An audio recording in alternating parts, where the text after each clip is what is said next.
Hey, what's going on? Luke here, and I'm here to do a video just talking about the Parramatta Eels and why I think they are completely done, not only this year, but for the next couple of years as well. They are definitely a side that needs a big rebuild, and I know all the talk at the moment is about the Rabbitohs, and I actually did a video a couple of years ago that talked about the Rabbitohs and correctly predicted exactly the predicament they're in right now. I talked about how they had an aging roster, and, Adam Reynolds leaving, and, they needed to win a premiership that year, otherwise it won't happen. They made the grand final, they lost. And then, obviously, it's been downhill since then.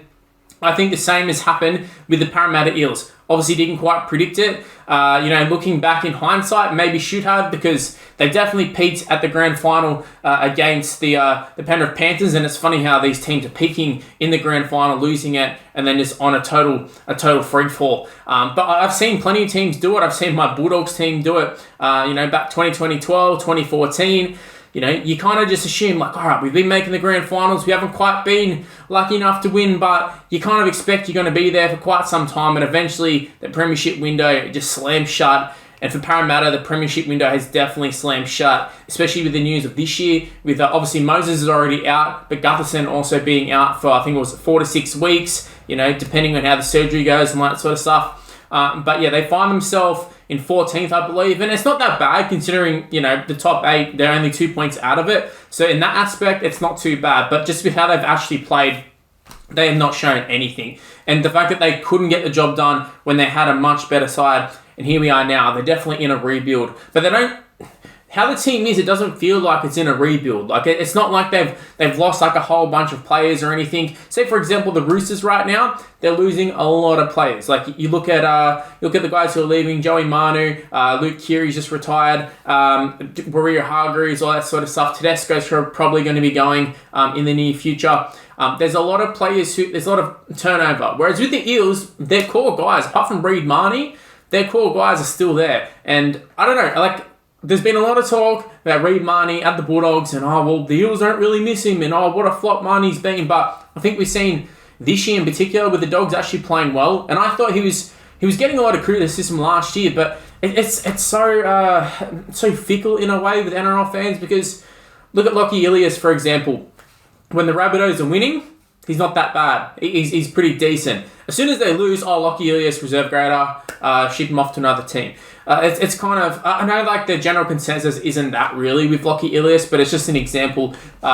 Second, Dogs lose Hutchison. He's the worst. Get him out. When we win, he's not that bad. He's okay. It's kind of how NRL fans are, and I feel like that's how they were with Reid Marnie. When he was at the Eels and the Eels were winning, naturally, Reid Marnie, he could be the next Queensland hooker. If Harry Grant wasn't there, he's the next Queensland hooker. Then he goes to the Dogs, which is a team that was getting smacked every week, and he's trying his guts out, and he's making a lot of effort plays, just not really getting the luck or not really getting the results. And all of a sudden, he's a flop. What an overrated player. You see where I'm getting here. So, for the Eels, they've chucked in pretty much reserve graders to replace Reid Marnie, who was on the cusp of Origin, and I don't think that gets talked about enough. In terms of their signings, who's their signing? Zach Lomax. They signed Zach Lomax. Meanwhile, they still have reserve graders playing at hooker. It's no offense to these players, but that's just the realistic thing. If they went to any other club, none of them walk into the number 9 position. Let's be real, none of them. I'm talking about literally none of them. Joey Lussick, Brandon Hands. You can talk all you want about how they're okay replacements. They're guys that are good. They're kind of like a Hutchison. They're a stopgap guy, but they're not long term, and they don't seem to have a long term future in the number 9 spot. In terms of the halves, Dylan Brown's been found out massively.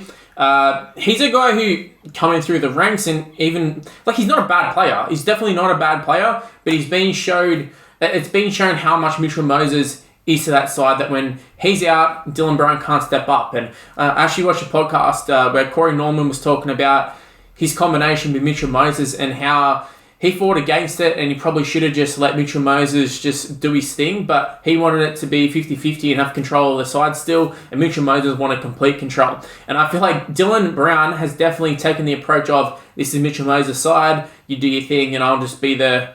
I'll be the second wheel to you. I'll be your Robin to your Batman. And obviously now Batman's not there, and Robin has to step up, and he's not stepping up. So in terms of development, for the superstar that we think Dylan Brown could possibly be, or might have been, or might have become, as well as off-field things and all that. He hasn't really progressed as well as what I think Parramatta Eels fans and just NRL fans in general thought he would.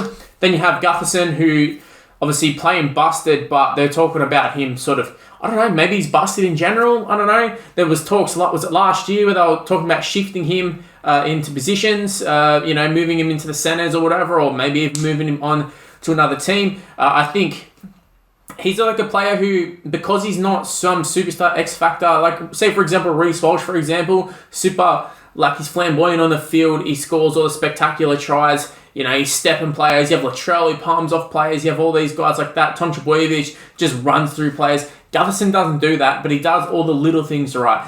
So it's a weird sense where they have a lot of guys, and I think I've actually talked about this in previous years, but the Eels have a lot of guys in positions who are, maybe the, third or fourth or fifth, the best player in their position, but they don't have really anyone who's the number one in their position. And I think that does definitely limit them.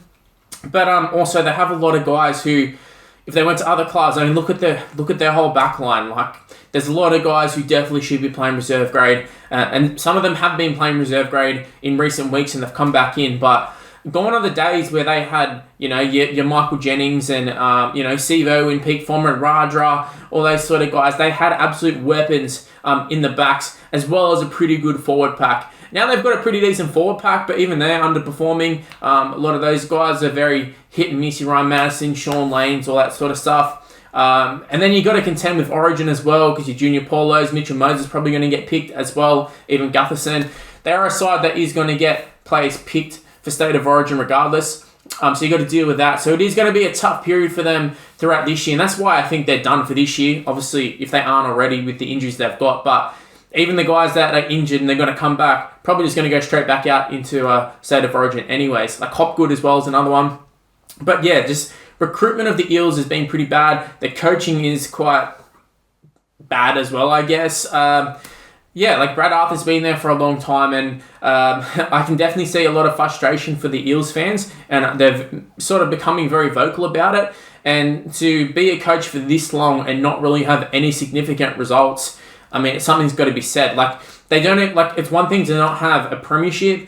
It's another thing to have one grand final appearance, no minor premierships. Even like the top fours, like, very hit and miss. Even in terms of making the top 8, like, they have a very similar side going from year to year for the most part. And, 1 year they make the top 8, the next year they're in the top 4, the next year they're not even in the 8. Like, that's just kind of how it goes. They're very, very unpredictable. And it seems like when the Eels get on a roll, they get on a roll. But you can't win premierships by getting on a roll. You got to be consistent. Penrith have shown that. The Roosters have shown that. I think gone are the days of teams just getting on a hot streak and going in and winning a comp. I don't think that's really a thing anymore. And that's been shown by the fact that, the most recent, premiers have been Penrith, who've done it 3 times in a row. You had the Roosters do it 2 times in a row. And I think maybe in between was the Storm, who are renowned for winning premierships. It's always like the same sort of ones.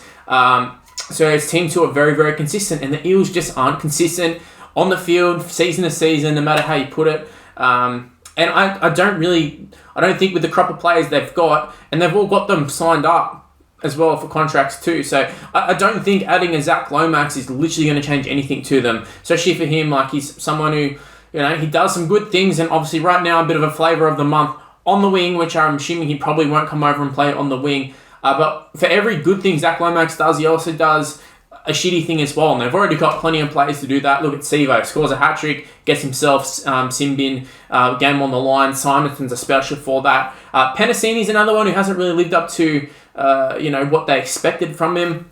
Just a story of the Eels, really. They have a good side. They don't have a great side that can win a premiership. And at this point, I don't think they can really just sign. They're not like just one player away. They're multiple players away. And again, Zach Lomax, for me, he doesn't really do it for me. I know there's a lot of talk from Eels fans that, like, Lomax, great signing, all that sort of stuff, or he's taken a reduced contract.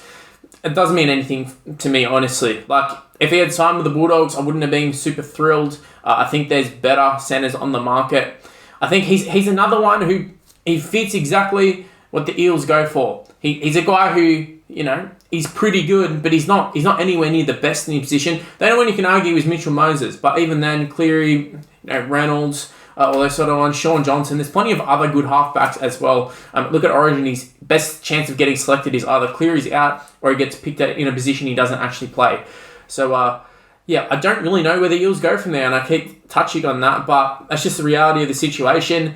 I don't think there's a fix of like, oh, well, next year they'll be better, or the year after they'll be better, because, you know, I would imagine they don't have a lot of cap space to work with, because they've got a lot of big name players, Gutherson, Moses, Junior Paulo, I mean, even like your Sean Lanes and stuff, right, Madison. They're not guys who are going to be signing for small contracts. So they signed Zach Lomax for taking less, but he was already on massive overs at the Dragons. So he's signing for less, but he's still on a big contract. Yeah, there's no real mad juniors coming through. I mean, the young fellow who played in the Harms this previous week, he looked pretty decent, but again, one game. But yeah, I really don't know. They need to find themselves a 9, I would say, to start off with. And then probably a new coach, to be honest with you. But yeah, let me know in the comment section below. What are your thoughts of the Parramatta Eels? Are they absolutely done in 2024? Are they done in 2025? The Premiership window for me is 100% shut. But in terms of when I say done, do you think they can make the top 8, top 4? Just competing for the wooden spoon? Where do we see the Parramatta Eels coming in 2024? And then going forward, do you think it improves or gets worse? Just let me know. Anyway, it's going to wrap things up here. Thanks for watching, guys. Stay tuned for more content on the channel, and I'll see you in the next one. See yous. Well, that's the end of this video. If you happen to enjoy it, make sure you leave a like, subscribe. You know the drill at this point. Everybody YouTuber says it. Just go ahead and do it. It'd really help me out. Also, why not go ahead and check out some of these other videos that are on the screen right now.